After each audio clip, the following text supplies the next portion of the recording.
एक मामले में तो रामराज जा गया। उनकी पार्टी कहती थी, बाकायदा बतौर प्रधानमंत्री नरसिम्हा राव ने कहा था कि हम बाबरी मस्जिद दोबारा बनवाएंगे। इनके मुलायम सिंह यादव जी ने कहा था हम बाबरी मस्जिद दोबारा तामील करवाएंगे। अब दोनों कहने लगे हम राम मंदिर के साथ हैं। उसका कारण जानते हैं? जब 1993 का यूपी का चुनाव हुआ, ढांचा गिरने के बाद का, तो हम सबसे बड़े दल थे, मगर सपा बसपा कांग्रेस आई, तीनों मौसेरे भाइयों ने मिलकर सरकार बना ली थी। तब एक नारा चला था, मिले मुलायम काशीराम, हवा में उड़ गए जय श्री राम। उस समय हमारी एक नेत्री ने कहा था कि ये केवल एकता की शक्ति में थोड़ी कमी है, जिस दिन एकता दिखेगी उस दिन क्या मुलायम क्या काशीराम, सारे बोलेंगे जय श्री राम। और आप देखिए बोलने में सब तैयार हैं। शुरुआत है, इब्तिदा इश्क है, रोता है क्या, आगे आगे देखिए होता है क्या। जी जी जी, मेरा छोटा सा सवाल सुधांशु जी से है कि हम बात कर रहे हैं कि हमने गुलामी की सब जंजीरें मिटा रहे हैं, पर एरोप्लेन के ऊपर एक शब्द लिखा होता है वीटी, जिसको मेरे को ऐसा मालूम पड़ा है कि वाइसराय टेरिटरी, तो उसको इंडिया के हिसाब से या बहुत अच्छा सवाल है, बहुत जाएगा। बहुत अच्छा आपने बहुत अच्छा सवाल है, बहुत अच्छा सवाल है, तालियां जवाब के लिए, बहुत अच्छा सवाल है। ये मेरे मन का भी सवाल है, कब वो वीटी हटेगा? हम आजाद देश है, ये वाइसराय टेरिटरी नहीं है। जैसे राजपथ अब कर्तव्य पथ हो गया है, वैसे वीटी भी हटना चाहिए। बिल्कुल आपने सही बात कही है। वीटी का टेक्निकल बेस क्या है और किस आधार पे बना है, इसकी तकनीकी जानकारी मेरे नहीं है, परंतु मैं इतना जरूर कह सकता हूं कि यदि यह गुलामी की निशानी है तो मोदी जी की सरकार रहते हुए जैसे एक एक करके सब निशानियां समाप्त हो रही हैं और आविर्भाव हो रहा है भारत की अस्मिता का, तो वो आपको जमीन से आसमान तक सवाल। जी जी, अब एक सवाल है, मैं आपसे लूंगा। अब आपका पॉइंट सर, जैसे देख सकते हैं 2024 में यूपी बहुत बड़ा मैदान रहेगा, लेकिन अखिलेश जी को ट्विटर से फुर्सत नहीं मिलती है, मायावती जी घर से बाहर नहीं निकलती, तो बीजेपी को चुनौती कौन देगा? जी जी जी, ओके, जवाब बीजेपी को चुनौती कैसे देंगे? आपने तो हर नुस्खा अपना लिया, सब लेकिन मोदी और योगी है कि हारते ही नहीं। बहुत बहुत धन्यवाद, उन्हें हमारी और हमारी पार्टी की इतनी चिंता है, लेकिन अब थोड़ा सा अपडेट रहो। अभी आप जानकारी करोगी तो अखिलेश यादव रोजाना घर से निकल रहे हैं, रोजाना किसी न किसी जिले के दौरे पे हैं, रोजाना जा रहे हैं, और हम 24 में इन्हें हरा देंगे, चिंता मत करो। जी राहुल जी भी सड़क पर आ रहे हैं और अखिलेश जी भी सड़क पर घूम रहे हैं। सुनिए अरे भैया, ना अपना गढ़ बचा यानी आजमगढ़, ना आजम का गढ़ बचा। हाँ भैया हरा देंगे, बाप न मारी मेट की बिटवा तीरंदाज। देखिए 543 सीटें हारे थे आप 1984 में, 543। जब आप सरकार बना सकते हो आपको तो हमें क्यों नहीं बना सकते? 1984 का ये घमंड नहीं पालना चाहिए। घमंड नहीं, मैं यथार्थ आप बहुत सज्जन व्यक्ति हैं, लेकिन घमंड तो रावण का भी नहीं, मैं यथार्थ बोलता हूं। रावण का भी टूटा, दुर्योधन का भी टूटा, आप सब लोग और मोदी का भी टूटा है। एक मिनट में पूरी बात कर दूं। आप लोग सब लोग जाके 1984 का चुनाव परिणाम का जरा डाटा चेक करिएगा। हम 2 सीटों पे 543 सीट हारे थे। बात तो सुनिए भाई, आपने रिपीट किया, मैं बोल रहा हूं। हम 2 सीटें पाए थे, मगर हम वोट परसेंट के हिसाब से कांग्रेस के बाद सबसे बड़ी पार्टी थे।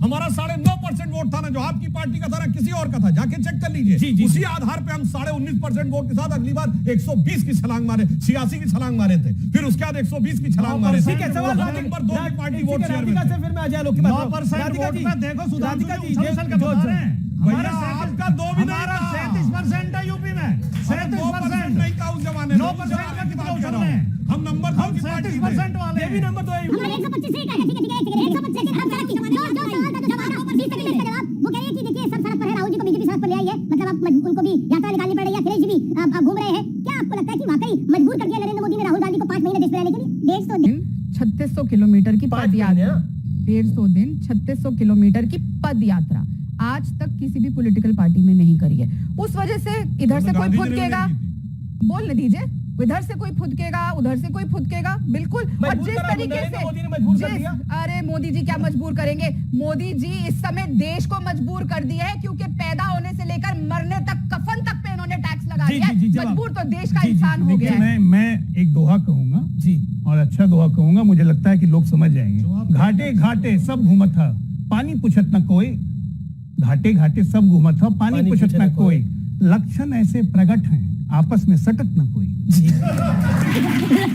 अब मैं आता हूँ कि ये एक अच्छा पॉइंट है, एक सेकंड, लेकिन ये जो विपक्षी एकता है, हम सब लोग साथ में आएंगे, जो मैंने शुरू में लाइन बोली थी कि सब अपना अपना चूल्हा जला रहे हैं, लेकिन हम रोटी साथ खाएंगे, नरेंद्र मोदी को हराएंगे, विपक्ष का एक ही नारा है। इस पर किसी का सवाल है, कोई पॉइंट है तो रखिए। मायावती अपना कर रही है और उधर ममता बनर्जी अपना कर रही है और इधर केजरीवाल जी अपना कर रहे हैं। ऐसे इकट्ठा आप कैसे करेंगे, जबकि हमारा घर इकट्ठा नहीं है? आपने 1 मिनट पहले कहा कि जब कोई भी डूबता है तो अपने जो पुराने वाले वो पहले भागते हैं, लेकिन मैं आज ये कहूँ गुलाम नबी आजाद ने या मिस्टर सिंबल ने 50 साल किसको दिए जब आप और हम शायद नहीं थे। अगर इकट्ठे हो गए तो आप वोट दे देंगे। हो गए अगर इकट्ठे, अगर वो कह रहे हैं आप इकट्ठे हो गए तो आप वोट दे देंगे, सबको दुआएं करेंगे जी, आप वोट तो सही दे देंगे, आप वोट का देंगे, चिंता मत करो। आज भाई ये पब्लिक वोट करे, अगर ये सब इकट्ठे हो गए मोदी को हराने के लिए तो वोट करेंगे हैं? जी जी ओके जी जी नहीं, आप वो कह रहे हैं वोट, उन्होंने सवाल पूछा वहां से कि आप वोट करेंगे। इससे पहले आपको बताना पड़ेगा आपका प्रधानमंत्री कौन होगा। ओके आप बोलिए, अब देखिए राजकुमार भाटी बताइए प्रधानमंत्री कौन होगा। कह रहे हैं इकट्ठा आने को तैयार है, बोलिए प्रधानमंत्री कौन होगा। पब्लिक बोल रही है, बोलिए। इसके लिए आपको भारत के संविधान में संशोधन करना पड़ेगा प्रधानमंत्री घोषित करने के लिए। भारत का संविधान प्रधानमंत्री का चुनाव नहीं करता, भारत का संविधान 545 एमपी का चुनाव करता है सर, ऐसे नहीं। बैठिए। संविधान हमारा पहले एमपी का चुनाव करता है, फिर एमपी तय करते हैं प्रधानमंत्री कौन होगा। अगर आपकी बात पे चलेंगे तो हमें संविधान में संशोधन करना पड़ेगा। यूपी में मुख्यमंत्री में भी यही नियम है भाई, मुख्यमंत्री में तब तो अखिलेश जी मुख्यमंत्री होंगे, काहे बोलते थे? अखिलेश जी मुख्यमंत्री होंगे, काहे बोलते थे? किसी ने नहीं कहा। तो कौन और हो सकता था? समाजवादी पार्टी की कौन सरकार और हो बनाएगी, सकता ये था? कहा। अरे एक सेकंड, ये देखिए कितना दिलचस्प है, ये दिलचस्प इतना है। इन्होंने अभी बोला कि देखिए ये भारत के संविधान में ऐसा नहीं लिखा हुआ, बिल्कुल ऐसा नहीं लिखा हुआ। सही कह रहे राजकुमार भाटी, आपकी बात जायज है, बिल्कुल नहीं लिखा हुआ। लेकिन जब यूपी के चुनाव में उतरे तो बोला अखिलेश जी सीएम बनेंगे, जब आरजेडी बिहार के चुनाव में उतरी तो बोला तेजस्वी यादव सीएम बनेंगे। कांग्रेस से आज कल परसों 10 साल पहले पूछ लो, 5 साल आगे पूछ लो तो बोलेंगे राहुल जी पीएम बनेंगे। एक पॉइंट ये है कि आप सब एक कैसे होंगे। अगर ममता बनर्जी के साथ आप आएंगे तो अधीर बाबू कहते हैं कि ममता बनर्जी से गड़बड़ कोई व्यक्ति नहीं है। अरविंद केजरीवाल के साथ आप आएंगे, अरविंद केजरीवाल ने आपकी पार्टी को दिल्ली के अंदर निस्तेनाबूद कर दिया, पंजाब में आपकी लुटिया डुबो दी। बताइए। सबसे पहली बात तो ये जो आप कह रहे हैं कि राहुल जी प्रधानमंत्री बनेंगे, हाँ अब पार्टी चाहती है कि राहुल गांधी जी प्रधानमंत्री बने, लेकिन मैं फिर बता रही पार्टी हूं, चाहती, जनता भी तो चाहे ना, तो वोट देगी जनता। अगर कांग्रेस पार्टी वापस सत्ता में आएगी और 2 बार इससे पहले भी आई और उससे कई बार पहले आई, तो इसका मतलब देश की जनता यही रुकी। मैं अभी आपकी राजकुमार भाटी जी से पूछता हूं कि वो राहुल जी को समर्थन देंगे। भाटी जी, राहुल जी अगर पीएम कैंडिडेट है जैसा कांग्रेस कह रही है तो सपा का समर्थन रहेगा?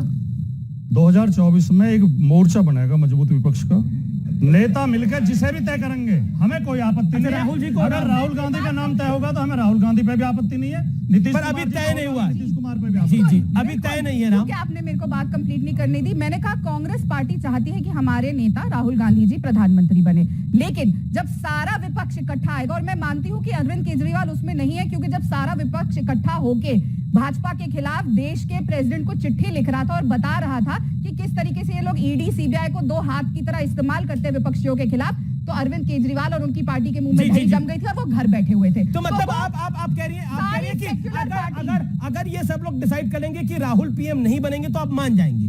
सारी सेक्युलर सवाल का जवाब सारी सेक्युलर पार्टी मिलके जो देश की सेक्युलर एकता, पार्टी, अखंडता और देश को आगे ले जाने का काम करेगी, वो मिलके तय करेंगे कि कौन सा आएंगे तो मोदी हार जाएंगे। देखिए, इसमें 2 बातें। पहली बात, आ गया वर्ड सेकुलर, सारी सेकुलर पार्टी। अब न विकास की बात करनी है, न रोजगार की बात करनी है, न अर्थव्यवस्था की बात करनी, सेकुलर की बात करनी है। और एक बात बहुत साफ हो गई, मोदी जी से लड़ पाए ना पाए, आपस में जम के लड़ लेंगे। एक कहावत है कि मल्लन से मल्ल घनेरे, बाहर ना तो घर में भतेरे। जी पब्लिक का पॉइंट, पब्लिक आज पॉइंट दे रही है। मैं सर आता हूँ आपके, इस तरफ भी मुझे जाना पड़ेगा। जैसे कि प्रियंका गांधी ये नारा देती है कि बेटियों लड़ सकती हूँ, हाथरस में वो जाते हैं, झारखंड कब जाएंगे? अंकिता आप ही के शासन के अंदर अंकिता जो थी वो वहां पर जल के मर गई जी। और दुख की बात है, मैं बड़ी वेदना के साथ ये बात कह रहा हूं, मुख्यमंत्री का बेटा ये कहता है, और आई एम सॉरी मैं इस शब्द को यूज कर रहा हूं, मुख्यमंत्री का भाई ये बात कहता है, मुख्यमंत्री का भाई कहता है कि हम तो दिल्ली आते जाते रहते हैं जी, हम अपने अंडरगारमेंट खरीदने के लिए भी दिल्ली आते हैं। अंकिता का इलाज के लिए दिल्ली नहीं प्लेन या हेलीकॉप्टर आ सकता था, लेकिन मुख्यमंत्री के भाई के अंडरगारमेंट को खरीदने के लिए आ सकता है। ये शर्म की बात है आपके शासन के लिए। बिल्कुल अंकिता का इलाज होना चाहिए था, और जो घटना हुई वो बहुत दुखद है, उसका कोई तो पूछे प्रियंका जी राहुल जी कब जाएंगे? अब अमित जी आपको बहुत दुख हुआ। उम्मीद करती हूँ जब प्रधानमंत्री 15 अगस्त को कह रहे थे बेटियों का सम्मान करो, और वही उनकी सरकार गुजरात में बिल्किस बानो के बलात्कारियों को, एक 3 साल की बच्ची जो बिल्किस बानो की थी जिसके साथ सामूहिक बलात्कार हुआ, उसके बाद उस बच्ची का सर पत्थर पे डाल के मार दिया गया, उन लोगों को इन्होंने छोड़ा। और क्या ध्यान को डाइवर्ट कर रहे हैं। बिल्किस बानो पे चर्चा हुई, बिल्किस बानो पे चर्चा हो चुकी है, अंकिता की बात करनी होगी, अंकिता की बात करनी होगी। कब तक आप कपड़े देखकर इंसाफ करेंगे? कब हिंदू कपड़े देखकर मुसलमान इंसाफ खराब, करेंगे? क्योंकि मोदी जी कहते हैं मैं कपड़े देख के पहचान लेता हूँ, क्योंकि बिल्किस बानो सुधांशु त्रिवेदी। बुर्खा पहनती है तो उसके बलात्कारियों को छोड़ दिया जाएगा। ये सरकार है, ये महिला बोला ये सम्मान है, बात। शर्म ये आनी फर्क चाहिए तो आपको आपने एक्टर कराई है होते हुए। अभी। बिल्किस के लिए बिल्किस बानो इंसाफ बुर्का बात डालती नहीं है है। उसके। इन लोगों ने क्या कहा इनके एमएलए ने कि उनका कैरेक्टर एक मिनट सुनिए, एक मिनट। इनके एमएलए ने क्या कहा, बलात्कारियों का संस्कार बहुत अच्छा है। एक मिनट सुनिए सब कुछ नहीं होगा। बोलिए। आप अगर आप ही ऐसा बोलेंगी तो आप में बीजेपी में अंतर क्या रह जाएगा? आप बिल्किस बानो का उठा दी केस, आपसे अंकिता का सवाल पूछा गया तो आप भी अंकिता का जवाब कमाल है आपका, आप कह रही बिल्कुल बानो बुर्का डालती है उसके अंदर इंसाफ नहीं होगा उसके अंदर इंसाफ। इंसाफ के लिए रे बुर्का देखना चाहिए ना टीका देखना चाहिए। इंसाफ के लिए बुर्का टीका नहीं देखना चाहिए। नहीं, गुजरात में हो रहा है, एक बच्ची लेकिन को आप जला नहीं दिया जाता दिखाएंगे। है। कब दिखाएंगे? यहाँ एक नेता के अंडर गारमेंट्स लेने के लिए चार्टर्ड प्लेन जा सकता है, लेकिन उस बच्ची के इलाज के लिए नहीं जा सकता। ये देश के लिए चिंतन की बात नहीं है, ये देश के लिए शर्म की बात है। देश के बोलिए। लिए सबसे बड़ी शर्म की बात है कि आप सब बिल्किस के बारे में बोलने से डरते हैं। नहीं। प्रधानमंत्री इलाज के लिए भी कुछ कहते हैं, आप उनकी सरकार लगातार कुछ बोल रही है कहती है। पिछले 1.5 महीने से। और अभी हमने भी चर्चा एक करी है भी बिल्किस चैनल बानो पर। बिल्किस के बारे में नहीं लेकिन बोलेगा। प्रॉब्लम शर्मनाक ये होती हालात है इस है देश जब के बच्चियों कि के नाम धर्म पर के इंसान नाम पे देखा जाता इंसाफ है। मिलेगा। मैं कहता हूं अंकिता और बिल्किस के बारे में जो बात हुई वो जो भी है वो दुखद है, परंतु मैं पूछना चाहता हूं अंकिता के बलात्कारी जेल में है और भाई, बिल्किस क्या के बलात्कारी बाहर जेल में सड़कों पे है। एक सेकंड, अरे सरकार सुनिए। की दुहाई देकर। मगर बलात्कारी राज ये नहीं कर संस्कार रहे। है, बलात्कारियों के संस्कार दिखाएंगे आपके एमएलए। शर्म आनी चाहिए और आपको देश से माफी मांगनी लगातार चाहिए। बोल रहे हैं। आपके एमएलए कहते हैं कि नहीं, उसके देखिए, संस्कार देखिए, उसे अब छत्तीस बिल्कुल साल करती के जा रही है। मुद्दा है, मेरा निवेदन अरे है। शर्म तो उसको आनी चाहिए जिस समय कश्मीर में कहा गया था हिंदुओं छोड़ के चले जाओ और अपनी बेटियों को छोड़ जाओ और कोई चू नहीं बोला। आप और उन लोगों ने लोगों वहां से को कश्मीर जिन्होंने में गिरजा बना टिक्कू दिए। के साथ सामूहिक बलात्कार करके आरे से काट दिया, उनको लाकर प्रधानमंत्री आवास में बातें की जाती थी, सम्मानित किया जाता था। शर्म आनी चाहिए आप लोगों को उसके बारे में बात इसीलिए करते आप हुए, इनके कोई सैद्धांतिक साथ करने नहीं की दे बात रहे। करते हैं। आप और अपनी इतना ही बात नहीं, इसलिए कह रहे हैं। अरे भाई इतना ही नहीं, मैं यह भी कहना चाहता हूं आज से ठीक 100 साल पहले मुझे याद आ गया केरल मोपला नरसंहार, जहां पर कि केवल टर्की में खलीफत खत्म हो गई थी, लेकिन बिल्किस के हजारों बारे में लोगों को नहीं मारा गया, बोलेंगे। बलात्कार किया गया, सब कुछ किया 30 गया साल और की उसके बाद बच्ची के कांग्रेस बारे ने में उनका नहीं समर्थन बोलेंगे। किया, कहा कि हमें शांत रहना चाहिए इसके ऊपर। अरे आपका तो 100-125 साल का इतिहास इस प्रकार का है, क्योंकि आप बिहार से आते हैं, इतिहास जो अंकिता छोड़िए, के आज साथ की हुआ बात और जो करिए। मुख्यमंत्री के भाई ने कमेंट किया, क्या आपको लगता नहीं है ये संवेदनहीनता की प्रकाष्ठा है? देखिए मुझे कोई आश्चर्य नहीं है, क्योंकि जब देश की राष्ट्रीय पार्टी के प्रमुख नेता, सबसे बड़े नेता जब ये कहते हैं कि कांग्रेस तो पहले मुसलमानों की पार्टी है, जब एक प्रधानमंत्री मंच से कह देता है, मन से कहता है कि देश के सारे संसाधनों पे पहला हक मुसलमानों का है, तो मुझे कोई आश्चर्य नहीं कि इस तरह की बातें आ रही हैं। और यही चीज देश देख रहा है पिछले 8 वर्षों से, और यही बदलाव आया है मेरे दोस्त, कि अब ये बातें सुनने को हम तैयार नहीं है और इस तरह के शासक को हम झेलने को तैयार नहीं है। एक लाइन में बोलिए इनको, अंकिता को इंसाफ देंगे कि नहीं देंगे? अंकिता के बलात्कारी अरे जेल में अंकिता है के और बिल्किस बानो अंकिता के बलात्कारी सड़कों को पर है। वोटर इंसाफ किसको प्रोटेक्शन मिल रहा दी जा है, रही किसको है, पता है? वहां पे बिल्कुल इस्लामीकरण शुरू हो चुका है झारखंड में, और ये कोई नई बात नहीं है, और यही काम ये पूरे देश में करना जी चाहते हैं। जी जी जी